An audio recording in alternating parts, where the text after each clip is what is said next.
Ada yang raise hand lagi ini, kita bacakan dulu beberapa pertanyaan yang sudah masuk di kolom chat kita. Yang pertama ini dari Ibu Nurlaili, IAIN Metro. Wah, ini Lampung nih, dekat tetangga ini. Beberapa jam sampai nih. Baik, saya bacakan. Tentunya wakaf uang dapat dimanfaatkan untuk kepentingan umat karena sifatnya yang fleksibel. Pertanyaannya adalah apakah peran wakaf uang telah berperan pada saat COVID ini, Pak? Dan yang kedua adalah apakah telah optimal peran wakaf uang tersebut saat pandemik ini? Nah, ya benar, ini juga kelihatannya fenomena pandemi ini jadi tantangan untuk wakaf juga ya, Ustaz ya. Silakan, Ustaz. Ya, jadi kita di BBI sudah membuat program wakaf uang di masa pandemi, namanya Kalisa. Ya, Kalisa itu Wakaf Peduli Indonesia. Ya, alhamdulillah terkumpul walaupun tidak besar, dan kita sudah salurkan walaupun juga tidak besar. Jadi kalau pertanyaannya apakah sudah optimal, jawabannya belum. Ya, jawabannya belum. Tapi apakah sudah dilaksanakan? Sudah, jawabannya sudah. Ya, jadi ada 3 program Kalisa itu. Pertama, namanya adalah lanjutkan hidup mereka. Jadi ini mahasiswa-mahasiswa yang nggak mampu bayar uang kuliah, itu dibantu dari hasil itu, ya, hasil Kalisa. Yang kedua, dai-dai di pedalaman yang tidak bisa berceramah dan tidak mendapatkan rezeki dari situ, itu kita bantu. Ya. Yang ketiga, programnya adalah program penyediaan ventilator. Dari hasil Kalisa itu kita berikan ventilator. Ini semuanya sudah kita jalankan, cuman kalau ditanya apakah optimal, jawabannya belum optimal. Kenapa? Masih sedikit orang yang berwakaf. Kalau udah banyak, insya Allah akan optimal.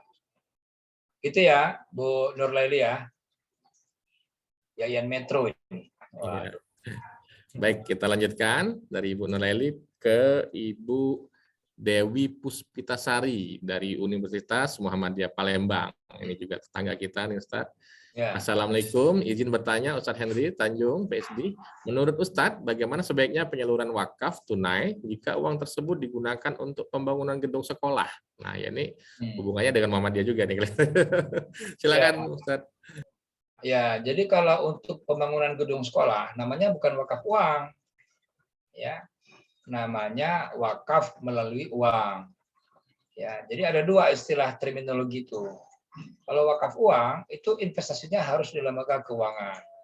Kita nggak boleh gunakan untuk membangun gedung, membangun rumah sakit, ya itu tidak boleh. Nah, ya, jadi dia harus hanya ada 2 hari ini, apakah di deposito syariah atau di kas wakaf suku. 2 itu yang baru kita inisiasi 2. Ya, kita lagi pikirkan lagi nih instrumen apa yang lain tapi yang aman gitu. Karena wakaf ini memang resikonya harus ketat sekali, ya. Nggak boleh. Memang orang-orang bilang udah kita main aja di saham. Saya bilang jangan dulu. Itu high risk high return soalnya. Ya. Nah, jadi kalau untuk bangun gedung sekolah itu wakaf melalui uang namanya, ya. Jadi kalau pertanyaannya bagaimana sebaiknya penyaluran wakaf tunai jika uang, ya berarti itu aja akadnya, ini wakaf saya untuk bangun sekolah gitu ya. Nah, cuman nanti yang perlu dipikirkan setelah sekolahnya terbangun, bagaimana dengan biaya operasionalnya. Nah, sebenarnya ada dua yang kita tawarkan ya. Khusus ini bagi teman-teman yang bergerak di bidang pendidikan. Karena kita perlu 2 itu. Pertama, kita perlu hardware, ya kan. Yang kedua, kita perlu software. Hardware-nya kita perlu bangunan, ya, kita perlu peralatan-peralatan laboratorium kalau kita punya laboratorium, ya kan. Kita butuh perpustakaan dengan buku-bukunya lengkap. Nah, itu namanya hardware. Yang kedua, kita punya software. Software itu apa? Guru-guru, tendik, ya, pembinaan mereka, bagaimana supaya guru-guru ini bersemangat dalam mengajar, ya. Karena kalau gurunya tidak bersemangat dalam mengajar, sebesar apapun, semegah apapun gedungnya, nggak ada artinya. Ya, karena guru ini yang memberi warna di dalam suatu lembaga pendidikan. Nah, untuk pembangunan hardware, kita bisa gunakan ini, wakaf tunai atau wakaf melalui uang ini. Kita kumpulkan, kita umumkan ke masyarakat, kita mau buat gedung sekolah, ayo berwakaf. Misalnya kita buat per meternya, berapa bangunan sekarang per meter? Pak Sidoro, berapa kalau di Palembang semeter bangunan? Nah, setahu saya masih 1 sampai 1,5 juta atau 2 juta. Kita pakai rate tertinggi 2 juta misalnya, ya kan? Nah, kita tawarkan ke masyarakat, ayo ini kita buka semeter nih. Siapa yang mau nyumbang semeter? 2 juta, 2 juta gitu kan. Nah, lalu ada yang beli, oh saya beli semeter, saya beli 2 meter, saya beli. Kita kumpul-kumpul jadi itu gedung. Nah, itu kita bisa inisiasi lewat wakaf melalui uang. Lalu bagaimana dengan operasionalnya? Gaji gurunya dari mana? Terus segala macamnya lah untuk mengoperasikan sebuah sekolah kan juga tidak murah ya. Nah, itu baru kita bisa lakukan dengan wakaf uang gitu loh. Jadi uang tadi kita kumpulkan, kita depositokan, misalnya untuk operasional sekolah kita perlu sebulan misalnya berapa? 100 juta lah misalnya ya. Nah, berarti kita harus punya uang yang kita depositokan sebagai wakaf uang sekitar berapa tuh? Kalau 5%, sekitar 5 miliar ya. 5 miliar. Dua lah ya, 2 miliar ya. Kalau 5% ya 2 miliar. 2 miliar kalau 10% kan 200 juta. 5%-nya kan 100 juta. Ya.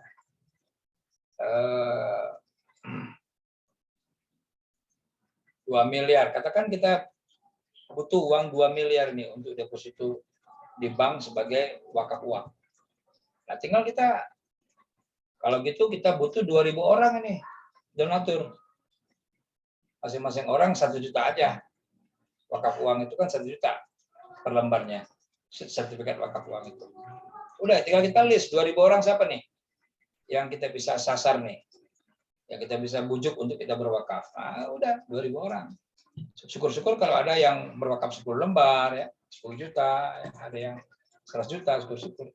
Nah, ini loh maksud saya. Jadi pengelolaan wakaf itu kita bedakan juga antara pembangunan dengan operasional. Sehingga dua-duanya kita bisa jalankan. Gitu. Itu ya Bu Dewi ya. Iya, ini ada lanjutan pertanyaan Bu Dewi. Kelihatannya Ustadz di bawah sekali itu, bagaimana jika wakaf uang tersebut dipinjamkan untuk membangun gedung? Itu tanya, bolehkah? Jadi wakaf uang ini dipinjamkan untuk bangun gedung, nanti yang pemilik gedung itu atau yayasan misalnya nanti membayar kembali uang tersebut, Ustadz. Ya, boleh saja. Boleh saja, tapi ya jangan dipinjam 100 kembali 100. Nanti uang wakafnya jadi tidak berkembang, kan sementara kita inflasi kemakan ya. Mudharabah ya Ustaz ya kelihatannya. Itu kalau mau pakai akad mudharabah gitu. Baik, kita lanjutkan ini dari Pak Azhar Alam dari UMS. Ya. Mohon penjelasan kembali tentang beda wakaf uang dan crowdfunding wakaf atau wakaf melalui uang, Ustaz. Crowdfunding wakaf ya. Ya. Ya, jadi kalau crowdfunding wakaf kan biasa dilakukan ya. Kita juga bisa melakukan itu di masjid kan. Kita lagi bangun masjid nih gitu kan. Kita kumpulkan. Kalau ada di beberapa tempat itu di pinggir jalan dia pakai jaring gitu kan, pakai jaring ikan kan. Pakai jaring ikan gini kan, jaring ikan di pinggir jalan gitu kan. Nah, itu kan sebenarnya sama dengan crowdfunding juga kan. Jadi cuman sekarang crowdfunding itu sudah dibuat teknologinya gitu. Ya, jadi orang tinggal dari handphone saya ini ya, jadi bisa kirim berapa gitu kan, 100.000 kayak 20.000 bisa gitu. Nah, bedanya memang kalau wakaf uang itu dia tiap lembar itu dia ada sertifikatnya ya. Jadi kalau kita berwakaf 1 juta karena selembar itu minimal 1 juta, itu kita langsung diberikan sertifikat wakaf uang. Yang kedua, uang kita itu akan selamanya dijaga dalam bentuk uang. Jadi nggak akan bisa diubah dalam bentuk yang lain. Makanya instrumen investasi pun harus lembaga keuangan. Biasanya kalau wakaf uang ini, kalau di negara barat itu namanya endowment fund. Ya, itu namanya dana abadi kalau di barat, ya. Oke, Baik. lanjut ke Pak. Boleh tambah sedikit dari pertanyaannya, Pak? Ya, silakan. Silakan Pak. Ini jadi kalau saya kadang misalnya bahkan ya mungkin orang masyarakat biasa itu memahami wakaf uang ya wakaf, tapi karena mungkin dia ekonominya belum memiliki tanah, aset-aset bergerak, aset-aset tidak bergerak yang bisa diwakafkan, mereka ya udah kita mulai wakaf pakai uang. Nah, kemudian dia ya biasanya yang menggabungkan antara yang crowdfunding tadi, intinya asal itu tujuannya sosial, tujuannya baik untuk sesuatu ini, kemudian dia melakukan wakaf. Jadi tidak ke ekonomi lembaga keuangan tadi. Banyak kan. Nah, berarti kan kadang-kadang para periset itu kan juga harus membedakan respondennya. Ini wakaf yang dia beli itu wakaf uang atau wakaf melalui uang.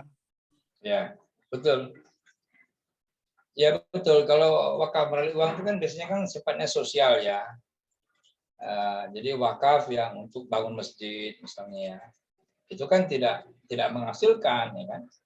Bangun pesantren kan tidak menghasilkan. Tapi kalau dia bangun mall kan menghasilkan, ya kan. Tergantung apa yang dibangun juga gitu ya. Di ASEAN, di Thailand itu sekarang sudah ada wakaf ya, wakaf ASEAN Mall namanya, ya. Wakaf mall, jadi mall itu dibangun di atas tanah wakaf, tapi mallnya sendiri itu mudharabah akadnya, ya. Dibangun di Patani di Thailand dan ada kawan saya yang jadi investornya dari Indonesia. Itu sudah dilakukan. Itu Mas Azhar. Gimana Pak Azhar? Siap. Jadi memang itu perlu juga edukasi khusus sendiri membedakan wakaf uang dan melalui. Betul. Nanti UMS lah buat seminarnya. Nah, iya, gantian kita yang ikut nih, Pak. Alhamdulillah. Khusus beda wakaf uang dengan wakaf melalui uang gitu, khusus gitu. Iya. Baik, kita lanjut dari Pak Azhar ke oke, ini ada Ibu Sepriyati ya. Adakah wakaf uang yang sudah berhasil beroperasi di Indonesia, misalnya properti atau rumah sakit, pertanian, atau di negara lain, Ustaz? Mohon penjelasannya atau wawasannya ini kelihatannya. Terima kasih, Ustaz. Ya. Sudah ada ya. Jadi nggak usah jauh-jauh di BWI sendiri ya. BWI sendiri sudah mengelola sudah mengumpulkan 800 miliar wakaf uang ya. Tetapi yang dikelola sama BWI sendiri more or less 100 miliar ya. Yang lainnya oleh najen-najen yang lain. Nah, di BWI sendiri kita sudah menghasilkan 3,5 miliar tuh. Ya, dari hasil wakaf uang itu karena kita wakafnya melalui deposito dan cukup ya. Nah, dari hasil ini kita sudah bangun itu rumah sakit.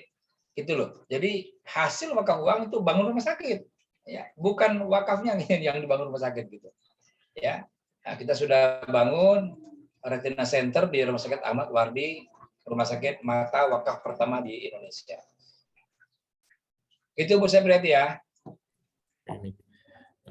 Oke, kita lanjut. Ini ada yang raise hand dulu. Kita silakan yang raise hand dulu. Ini dari Pak Kemas Muhammad Ustabrin. Nah, ini dosen Fakultas Ekonomi ini Ustadz. Beliau ini salah satu mahasiswa Ustadz waktu di Ekonomi Islam IPB nih. Silakan Pak Tamrin. Terima kasih Pak Ahmad Sudiro. Assalamualaikum warahmatullahi wabarakatuh. Assalamualaikum warahmatullahi wabarakatuh. Ustadz, ketemu lagi. Saya ketemu sama Ustadz pertama di tahun 2003 Ustadz di IPB, waktu itu dengan sesi kebetulan bersama Ustadz Didin Afiuddin. Ya, alhamdulillah. Buku pertama launching. Mas angkatan berapa? 2002. 2006. Sama dengan Imanuddin, anak Ustadz Didin. Iya, 38. Angkatan 38 apa 39? 39 Ustadz. Ya. Ya, sempat saya aja. Ya, launching pertama buku Ustadz dengan Ustadz Didin. Iya, betul. Nah, ya, izin Ustadz, terima kasih atas penjelasannya. Memang kangen sekali untuk bertemu para ustadz-ustadz ekonomi Islam pertama ya kalau saya bilang di Indonesia. Ustadz, ada beberapa hal yang kita justru timbul gitu bagi awam-awam kita tentang keraguan-keraguan. Contoh misalnya, apakah wakaf tunai ini boleh kita request peruntukannya seperti apa? Karena kalau dalam teknisnya wakaf tunai ini kan kita simpan di sukuk atau reksadana. Ya. Kemudian misalnya tadi ada beberapa penanya sebelumnya apakah boleh dibangunkan sekolah atau seperti apa. Terkadang pewakaf ingin tahu kemanfaatan dari dana yang diwakafkannya. Seperti itu Ustadz. Apakah bisa kita merequest itu? Nah, pertanyaan kedua, izin Ustadz agak sedikit melenceng ke wakaf tunai, tapi ini ada satu permasalahan di beberapa tahun yang lalu terkait wakaf. Jadi ada satu harta waris, pewarisnya ada 9 orang, 1 bidang tanah dan 1 rumah. Kemudian sebidang tanah dan rumah ini separuh ahli waris sepakat untuk mewakafkannya untuk pelebaran masjid. Tapi separuh yang lain itu ingin dalam proses jual beli dengan masjid. Lalu deadlock dan akhirnya tidak terjadi apa-apa sampai saat ini. Dan alhasil memang masjid terhenti untuk pelebarannya. Karena memang tanah padahal memang separuhnya sudah mewakafkan, tapi karena memang satu kesatuan, karena itu satu sertifikat SHM, jadi deadlock. Apa yang harus dilakukan? Apakah harus ditunaikan dulu, kemudian dinilai, sebagian misalnya dalam proses jual beli, dan sebagian kemudian diwakafkan dengan tunai, ya, bukan wakaf tunai, wakaf dengan uang gitu, kemudian diberikan kepada masjid, atau seperti apa Ustadz? Karena ini satu kesatuan aset. Jadi tidak bisa dipisahkan untuk pertama. Ini yang menjadi pertanyaan para pengurus masjid dan imam masjid. Kebetulan saya miskin ilmu, jadi alhamdulillah terima kasih Pak Sudiro, Pak Farhan, Pak Dinan sudah memfasilitasi ini. Dan saya agak terlambat untuk bergabung. Terima kasih Ustadz. Assalamualaikum warahmatullahi wabarakatuh. Waalaikumsalam warahmatullahi wabarakatuh. Yang pertama tadi request tadi, silakan Ustadz. Ya, jadi boleh, request itu boleh ya. Jadi wakaf itu sangat fleksibel. Ya, bahkan wakif bisa tuh. Bisa menentukan saya mau berwakaf nih, tapi saya gunakan untuk ini nih. Sanggup nggak ngelola nazir? Kalau nazir merasa tidak sanggup, mohon maaf Pak, saya belum sanggup nih. Ya, silakan nazir yang lain. Jadi nazir juga kita harus edukasi, jangan siapapun yang kasih wakaf terima. Kasihan nazirnya, karena wakaf itu beban sebenarnya. Ya, beda kalau hibah. Kalau hibah, Kemas memberikan hibah kepada saya, pasti saya terima gitu. Kalau hibah kan pemberian jadi milik saya pribadi. Tapi kalau wakaf kan milik Allah gitu. Berat itu. Jadi request itu sangat familiar ya. Bahkan di Singapura ya. Di Singapura itu ada orang keturunan Indonesia. Ya, tapi sudah jadi warga negara Singapura.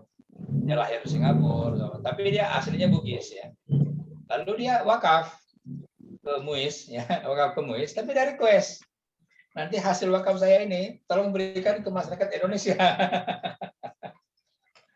Ya, itu benar. Jadi MUIS kelola di properti, nanti hasilnya lalu dikirim ke yang dia tunjuk tadi gitu.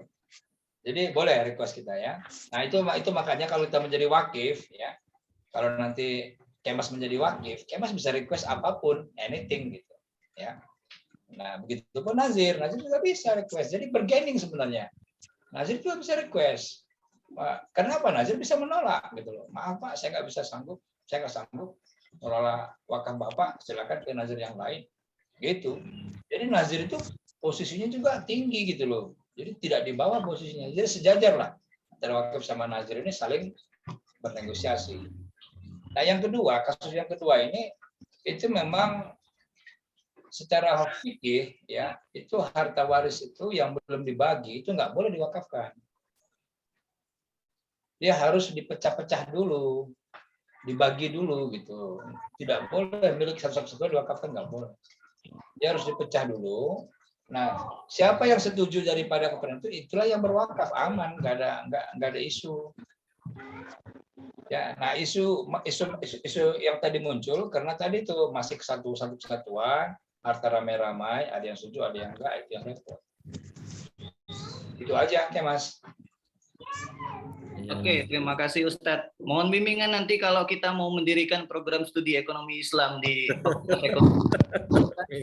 Pak Sudiro di sini ada, mohon bimbingan betul Ustadz untuk kemaslahatan, dan mohon bimbingan untuk pendirian badan wakaf infak sodako dan zakat dari Pak Sudiro nanti. Insya Allah.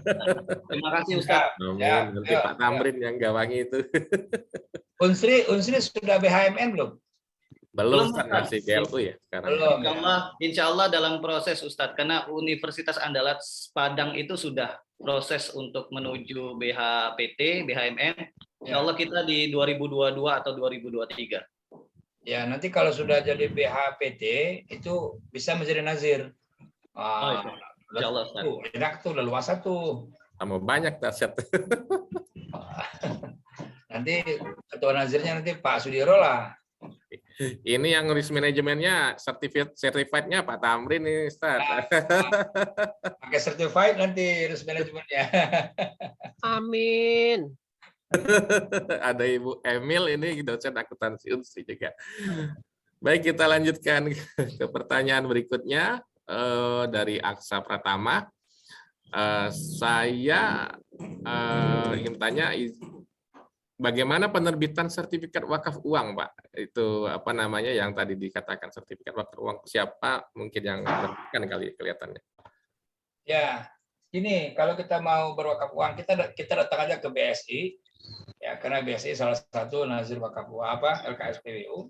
LKSPWU itu Lembaga Keuangan Syariah Penerima Wakaf Uang, LKSPWU. Nah, itu tidak semua bank itu. Itu nanti kalau mau tahu bank-bank apa saja yang sudah menjadi LKSPWU bisa di list di websitenya BWI, ada 26 bank sudah. Datang ke sana, kasih uang 1 juta, nih saya wakaf uang, nanti sudah keluarin tuh sertifikatnya. Jadi sertifikat wakaf uang itu yang ngeluarin bank. Ya, gitu. Tanda tangan pimpinannya. Gitu. Jadi bank yang tadi 4 jadi 2 tadi Ustadz ya, yang BSI sama Muamalat ya berarti ya? Ya, kalau dalam konteks sukuk ya.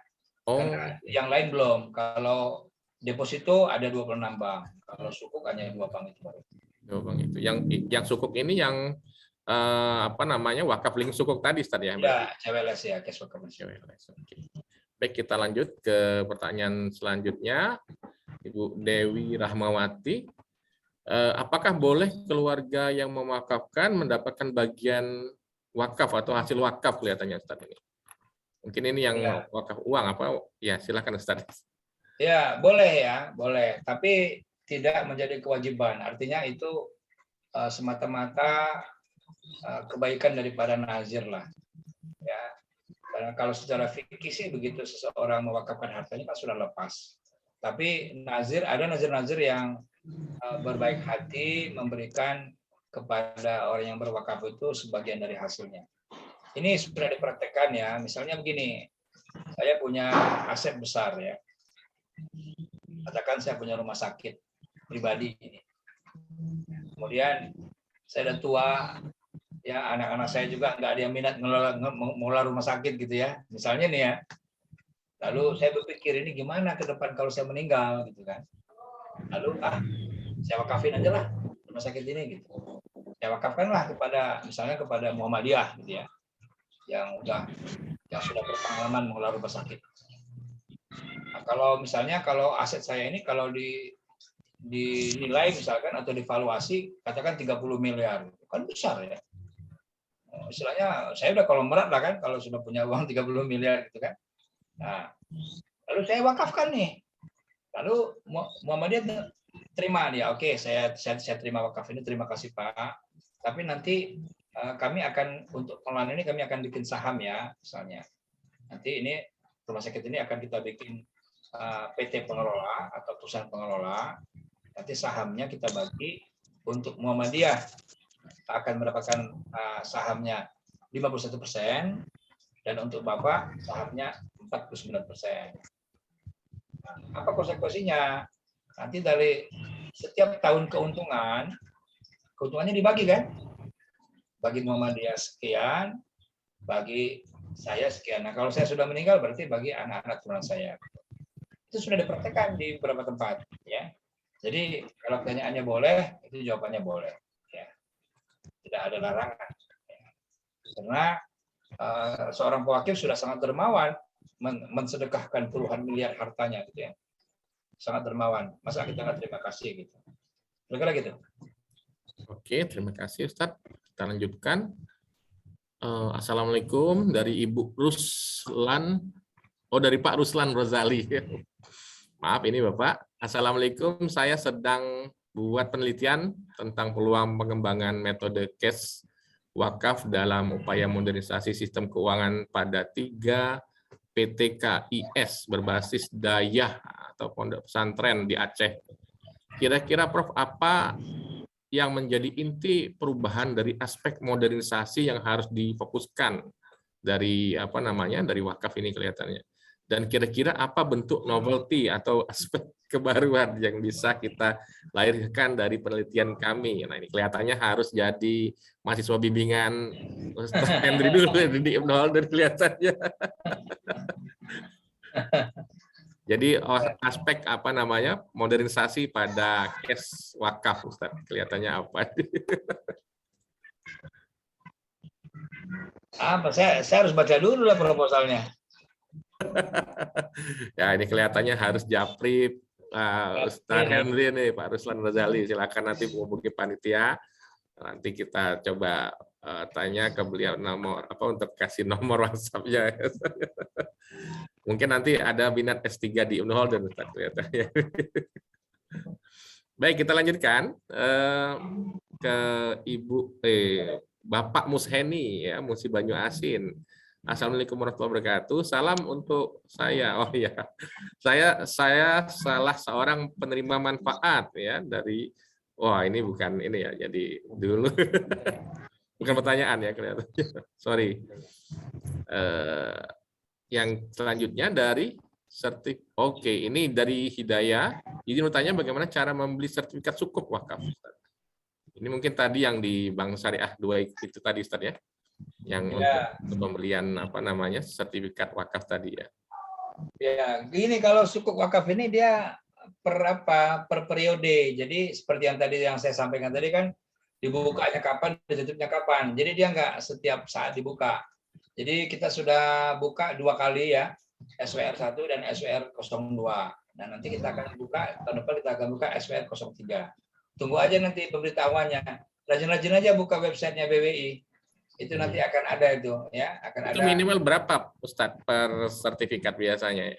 Harga per satu sertifikat? Ya kemarin sih kita buka di angka 5 juta ya minimal ya. Untuk sukuk wakaf itu. Tapi yang kedua itu sudah di angka 1 juta. Jadi lebih diperkecil lagi gitu. Lebih kecil lagi ya, biar lebih banyak yang bisa mengakses. Ya. Siap. Selanjutnya Ibu Hilda mau tanya bagaimana pengawasan terhadap pengawas dan pengarahan terhadap wakif uang tersebut. Apakah ada pihak luar yang mengawasi, Ustaz? Ini wakif uang ini siapa yang mengawasi mereka? Oh, ya. Jadi wakaf uang itu kan di LKSPWU ya, itu kan di bank. Jadi yang mengawasinya ya OJK termasuk, ya Bank Indonesia termasuk, BWI termasuk, Kementerian Keuangan termasuk. Jadi setidaknya ada 4 lembaga.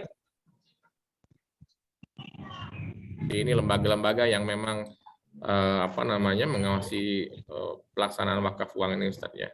Iya betul. Baik, kelihatannya sudah selesai. Saya baca semua pertanyaannya. Oh, ada pertanyaan lagi di atas ya. Oke. Oh, lewat. Oke. Oh iya, tadi soalnya saya langsung baca pertanyaan kedua Ibu Dewi ya. Ini pertanyaan dari Pak Muhammad Farhan. Beberapa hari yang lalu saya mendapatkan info tentang wakaf berjangka. Ya. Penjelasan mengenai wakaf tersebut, Ustaz. Oh ya ini. Ya, yang wakaf temporer itu, ya. Yang wakaf berjangka itu ya ini, yang CWLS ini. Itu kan 5 tahun tuh. Jadi kalau saya beli 20 juta, Nanti 5 tahun, misalkan saya mau ambil yang 5 tahun, 5 tahun lagi saya akan kembali uang 50 juta, 20 juta gitu. Jadi berjangka, uang saya kembali. Ya, karena yang kita wakafkan adalah hasilnya, hasil sukuknya, bukan uangnya. Uangnya utuh kembali kepada kita, hasilnya yang kita wakafkan. Ini yang bentuk berjangka ya. Jadi wakaf berjangka itu hanya pada wakaf uang ya. Kalau wakaf tanah untuk makam itu tidak boleh berjangka. Ya. Mau lari kemana tuh nanti mayat? Iya betul. Siap, terima kasih Pak Farhan ya. Ini insya Allah sudah oke, sudah selesai semua saya pikir. Host yang lain sudah kelihatan, nggak ada kelewatan ya insya Allah ya. Baik, terima kasih Ustadz Henry Tanjung hari ini. Ya. Ada satu lagi. Oh, ada satu lagi nih. Ya, Baik, ini mungkin terakhir ya insya Allah ya. Dari segi memaksimalkan wakaf, apakah wakaf uang ini lebih berpotensi besar dari jenis wakaf yang lain, Ustaz? Oke. Betul. Ini jawaban yang sangat yang sangat visioner ya. Memang kalau pertanyaannya lebih potensinya lebih besar, jelas lebih besar ya. Karena volumenya itu kan bisa banyak gitu. Ya. Jadi dan negara-negara yang maju ya seperti Singapura ya di bidang perwakafan, kita kan selama ini kurang update ya. Kok ya bisa Singapura maju perwakafannya gitu kan? Karena mereka maju karena mereka menggerakkan wakaf itu dari sisi wakaf uang. Ya. Kuwait misalnya, Kuwait juga begitu ya. Negara-negara yang maju lah. Itu rata-rata mainnya di situ. Kenapa? Karena dia lebih fleksibel, satu. Yang kedua, orang-orang yang tidak punya aset-aset besar itu bisa melakukan. Maka tadi saya bilang, walaupun nilainya kecil, tapi kalau volumenya besar, jadinya besar juga. Ya, maka tadi hitungan kita kan 180 triliun per tahun. Itu kalau misalkan kita semua bisa melakukannya, insya Allah itu akan dapat. Dan itu saya nggak bisa bayangkan ya. Nanti kita bisa beli jalan tol dengan wakaf, kita bisa beli pelabuhan dengan wakaf, kita beli pesawat terbang dengan wakaf, kita bisa beli kapal laut dengan wakaf. Masya Allah, itu luar biasa. Jadi kita akan membuat peradaban itu dengan wakaf ini. Dan itu hanya mungkin lewat wakaf uang itu. Kalau wakaf aset ya kan terbatas juga gitu. Dan biasanya kan kalau orang wakaf aset kan untuk ibadah ya. Saya punya wakaf tanah saya untuk masjid gitu kan, untuk pesantren gitu-gitu kan.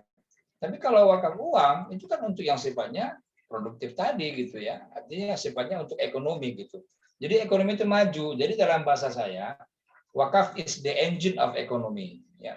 Wakaf itu adalah mesin ekonomi dan itu sudah yang diperhatikan Rasulullah ketika itu. Rasulullah ketika hijrah dari Mekah ke Madinah, apa yang beliau bangun? Pasar. Pasar apa? Bukan pasar biasa, pasar wakaf yang dibangun. Sehingga orang masuk ke pasar itu nggak ada retribusi, nggak ada pungutan, nggak ada sewa.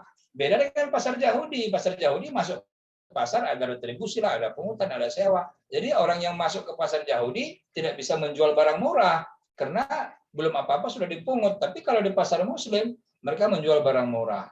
Akhirnya apa? Pasar Yahudi KO, ya wafat dia. Ya, yang berkembang pasar Muslim. Ini hebatnya, ya. Ini hebatnya kalau kita mengelola ekonomi based on wakaf, ya. Makanya kan di dalam surat Al-Baqarah ayat 276 itu kan disebutkan yamhaqullahu riba wa yurbis shadaqah. Allah akan menghancurkan ekonomi berbasis riba. Dimanapun, di belahan dunia manapun, di negeri manapun, kalau ada ekonomi berbasis riba, Allah akan hancurkan. Tetapi wa yurbis shadaqah, Allah akan hidupkan ekonomi berbasis sedekah. Inilah wakaf tadi. Di negeri manapun, kalau ekonomi itu ditunjang dengan berbasis sedekah, yaitu berbasis wakaf itu akan hidup. Itu loh. Al-Baqarah 276. Ya. Jadi bedanya dengan sistem ekonomi lain itu pokoknya ada sistem inti ekonominya itu ada pada bank, sedangkan orang Islam itu pada lembaga wakaf kelihatannya saja seperti itu. Iya, betul. Betul. Nanti wakaf itu bisa bikin bank gitu loh. Iya. Gitu. dan tidak harus dengan bunga yang tinggi ya, karena nggak ada bunga. Oke, Oh, baik. Kini kita sudah selesai kelihatannya sesi tanya jawab kita dengan pertanyaan yang sudah kita bacakan semua. Insya Allah. Baiklah, sebelum saya pindahkan ke MC untuk mengumumkan hal-hal yang mungkin diperlukan nanti, kita tutup dulu sesi kita ini dengan sama-sama membaca doa kafaratul majlis. Subhanakallahumma wa bihamdika asyhadu an la ilaha illa anta astaghfiruka wa atubu ilaik. Saya serahkan ke Ibu Panma untuk memandu acara berikutnya, dan juga mungkin tadi salam perpisahan untuk peserta. Silakan Ibu Panma. Terima kasih. Assalamualaikum warahmatullahi wabarakatuh. Waalaikumsalam. Waalaikumsalam warahmatullahi wabarakatuh. Terima kasih kami ucapkan kepada Bapak Ahmad Sudiro yang telah memandu acara pemaparan materi dari narasumber. Demikianlah rangkaian kegiatan workshop wakaf tunai hari ini. Kami ingatkan kembali kepada para peserta untuk mengisi presensi kehadiran. Link presensi kehadiran telah di-share di kolom chat Zoom. Terima kasih kami ucapkan kepada Bapak Muhammad Taufik ME, kepada Bapak Profesor Jai Mubarok, dan Bapak Haji Henry Tanjung, dan kepada para peserta yang telah mengikuti rangkaian kegiatan workshop wakaf tunai hari ini. Semoga ilmu yang disampaikan dapat bermanfaat dan menjadi berkah bagi kita semua. Amin ya robbal alamin. Kami mohon maaf apabila dalam penyelenggaraan workshop ini masih terdapat kekurangan atau hal-hal yang kurang berkenan. Saya Fatma dan segenap panitia undur diri. Semoga kita dapat berjumpa di lain kesempatan. Wabillahi taufiq wal hidayah. Wassalamualaikum warahmatullahi wabarakatuh. Waalaikumsalam. Waalaikumsalam. Terima kasih Ustadz Henry Tanjung pada hari ini sudah memberikan, oh iya, bukunya ini. Peserta di grup dan juga ini panitia ini nanya tentang buku tadi, mungkin Ustadz nanti kita kontak lagi Ustadz untuk apa namanya, Pak Kemas minta buku yang ada tanda tangan aslinya katanya. Oh iya. Oke. Tanda tangan Ustadz yang aslinya katanya. Siap. Karena dulu buku pertama saya dapat tanda tangan dari Ustadz. Iya. Iya, buku manajemen syariah itu pertama di Indonesia itu. 2003 itu. Betul Ustaz. 18 tahun yang lalu ya. Baik, insyaallah. Nanti saya mainlah ke Palembang. Ya Ustaz, insyaallah Saya juga berencana mau liburan bawa anak-anak ke Palembang gitu. Ambil mampir ke kampus untuk kuliah umum Ustaz. Sayang sekali Ustaz waktunya. Nanti kita siapkan waktu dan tempat. Iya. Dengan jamuan terbaik dari Pak Sudiro, karena Pak Sudiro makan. Ini yang sedang Pejabat bicara. yang bicara Ustadz. Sekretaris jurusan Ustaz. Kita fasilitasi kabari Ustaz. Insya Allah kita fasilitasi Ustaz. Iya, jadi anak-anak itu pengen lihat rumah Quran di Palembang. Oh, Quran raksasa Ustaz ya? Ya, kan anak saya ada yang hafiz ya, jadi dia mau lihat rumah Quran gitu. Sekarang sedang tutup Ustadz. Oh, bukanya. Udah dibuka lagi Ustaz, alhamdulillah. Kalau nggak salah pekan Sudah lalu. ya? Sudah, Emil. Oh, kemarin kan lagi renovasi katanya. Iya, alhamdulillah pekan lalu ya, baru dibuka kembali pekan lalu. Iyalah. Ini anak-anak sudah pada pusing juga Ustaz ya. Iya, pengen liburan dia bilangnya. Karena kan sekarang sudah enak tuh dari Bakauheni ini kan udah 5 jam sampai Palembang kan? Iya. Jadi saya nggak perlu lama-lama sampai Palembang gitu kan. Dari Bogor ke Merak kan 3 jam. Nyebrang katakan 2 jam sama area-area ini 3 jam, 6 jam, 11 jam udah sampai lah Palembang kan. Jadi kalau berangkat jam 6 pagi sampai Bogor kan jam 5 sore udah sampai Palembang, enak gitu, langsung masuk hotel gitu, enak. Iya, alhamdulillah. Iya, silakan. Baik Ustadz, terima kasih banyak ini kesempatannya. Insya Allah Pak Kemas Tamrin nanti akan ngundang ini kelihatannya sekalian mensinkronkan waktu Ustadz nanti ke Palembang insya Allah. Baik. Insya Allah. Bu Fatma silakan kalau ada pengumuman yang disampaikan.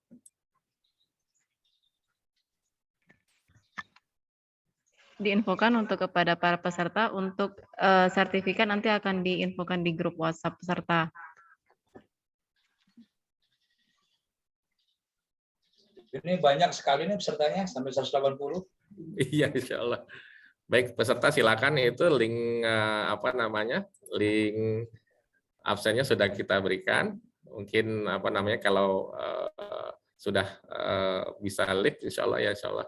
Ustadz, kita izin live ini hari ini, insya Allah kita sambung lagi untuk pertemuan berikutnya ini, tantangan Pak Tamrin tadi, insya Allah. Ya. Baik, kita izin untuk mengakhiri kegiatan kita hari ini. Assalamualaikum warahmatullahi wabarakatuh. Waalaikumsalam. Ya, terima kasih semuanya, Ustaz Henry, Pak Ahmad Sudiro. Yuk, Terima kasih. sama-sama. Yuk.